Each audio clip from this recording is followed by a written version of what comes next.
खबर शामिल करते हैं फैसलाबाद से। हमारे senior anchor person Adeel Shah Hashmi के मुताबिक आज फैसलाबाद कचहरी में एक अफसोसनाक वाकया पेश आया। थाना रोशनवाला के मुकदमा कत्ल का मुलजिम अली इमरान डिस्ट्रिक्ट जेल में पाबंदे सलासल था। पुलिस मुलाजमीन हथकड़ियां लगाकर अदालत में पेश करने के लिए लाए थे। सेशन कोर्ट के बाहर सकलैन ने अंधाधुंध फायरिंग करके अली इमरान को मौका पर कत्ल कर दिया। पुलिस एहलकारों ने कातिल को पिस्टल समेत गिरफ्तार कर लिया। अली इमरान वल्द मोहम्मद अनवर सकना चक नंबर 244 रेव वसीरा का रिहायशी था।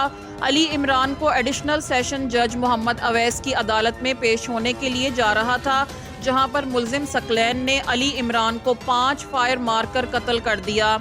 अली इमरान मौका पर जिंदगी की बाजी हार गया। फायरिंग की आवाज़ सुनकर अदालत के बाहर भाग दौड़ मच गई। सीपीओ फैसलाबाद हमरा एसएसपी इन्वेस्टिगेशन मौका पर पहुंच गए।